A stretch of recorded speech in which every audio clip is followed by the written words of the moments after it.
السلام عليكم ورحمة الله وبركاته. تعريفا بنفسي نقول أنا حميد الأطرش، راغب في الترشح للانتخابات الرئاسية المجمع عقدها يوم 7 سبتمبر 2024، من مواليد 25 أوت 1984.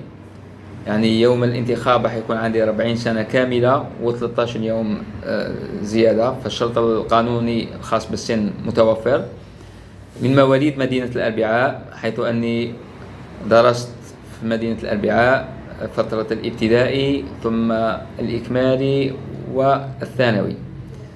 بعد ذلك حصلت على شهادة البكالوريا وعملت فيها تخصص طب بيطري، ثم حصلت على شهادة بكالوريا ثانية وعملت بها تخصص جراحة الأسنان، ثم حصلت على شهادة بكالوريا ثالثة وعملت تخصص علوم البحار.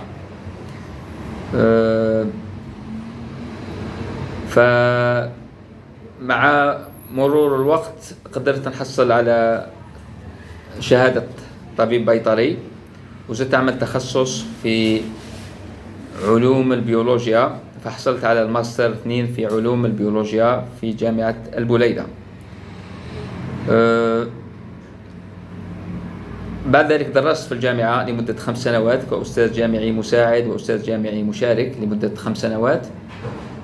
بالنسبة لنشاطي في المجال الجمعوي أو السياسي، لأنه ممكن كثير من الزملاء يقولوا جديد في الميدان أو أول مرة يسمعوا بي، فبدأت النضال نقولوا في المجال الجمعوي وأنا ابن 18 إلى 20 سنة في الهلال الأحمر الجزائري. فاشتغلنا في موائد رمضان، اشتغلنا في قفة رمضان، مساعدة العائلات المعوزة في الإسعافات الأولية لسنوات.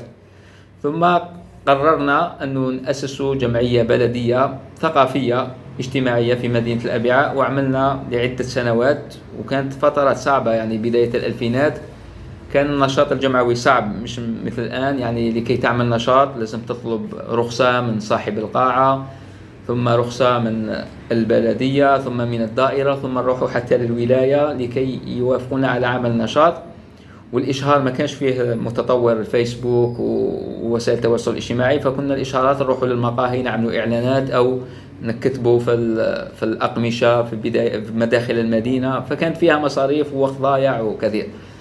ثم دخلت المجالس المهنية فالولائية واشتغلت في المجال المهني لسنوات، إلى أن وصلت سنة 2014 وفكرنا رفقة مجموعة من الشباب لإنشاء جمعية وطنية، وأسسنا الجمعية الوطنية للثقافة والتربية والتكوين اللي اسمها الأونسيف، وتشرفت برئاستها، عينوني رئيس. وكان عندنا تمثيل حوالي من 40 ولاية، يعني من سوق أهراس، من الحدود مع تونس إلى الحدود إلى تلمسان، ومن الشمال إلى الجنوب، فكان حوالي 40 ولاية. وترأست الجمعية وعملنا في تلك الفترة على تأسيس المكاتب الولائية ولمدة 5 سنوات، وعملنا عدة نشاطات، ممكن فاقت 100 نشاط. مدينة الأربعاء ممكن شاهدة على ذلك. عملنا مركز النبراس اللي كان مركز حقيقي لنشر العلم، وأيضا نشاطات في الحفاظ على الهوية. عملنا نشاط اللغة العربية أصالة هوية وجمالية فن، كان نشاط وطني وحضروه من عدة مناطق. ومدينة الأربعاء كانت معروفة بشعرائها وأدبائها اللي حضروا معنا، وكان نشاط كبير، بالإضافة إلى نشاطات أخرى في مجالات أخرى، في السرطان، في الطب، في الفلاحة.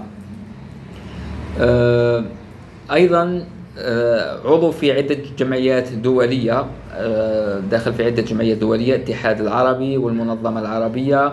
وأيضا حاليا شغلي هو كمستشار وخبير دولي في مجال تخصصي. قدمت خبرتي في دول الخليج، قدمت أيضا خبرة في الأردن، في تونس، في المغرب، في سوريا. وكان من المفروض أنه الشهر هذا نمشي إلى لبنان وسوريا، ولكن بسبب الترشح أخرت هذه الزيارات. الدول الأوروبية أيضا قدمت فيها خبرة كمحاضرات، قدمت محاضرة في ألمانيا، وزرت من عدة دول، ألمانيا، فرنسا، بلجيكا، هولندا، لوكسمبورغ ودول أوروبية أخرى. أيضا قدمت محاضرة في أكبر مؤتمر دولي وهو مؤتمر أبيمونديا كان في الشيلي. حصلت على جائزة أفضل باحث في المؤتمر الآسيوي سنة 2023، كما أنه حصلت على أفضل ممارسة في مجال تخصصي في الإمارات العربية سنة 2022. فأبحاثي منشورة، يعني تقدر أي شخص يكتب الأطرش حميدو باللغة الفرنسية على الجوجل يجد الأبحاث مترجمة إلى الإنجليزي، إلى اللغة اليابانية واللغة الفرنسية، لأني أطرت عدة أبحاث لما كنت أستاذ جامعي في جامعة البليدة، والأبحاث تجدونها موجودة ومتوفرة. بالنسبة للجانب الإداري حاولت أكون نفسي في السنوات الأخيرة في الجانب الإداري، وحصل على أكثر من 50 دبلوم في مجال الإدارة وإدارة الموارد البشرية والبروجكت مانجمنت بروفيشنال والطريقة التفكير اليابانية كايزن ميثودولوجي والسكس لاين 6 سيجما لمبادئ سيجما للتفكير وتحديد المشاكل وحل المشاكل، وإدارة الموارد البشرية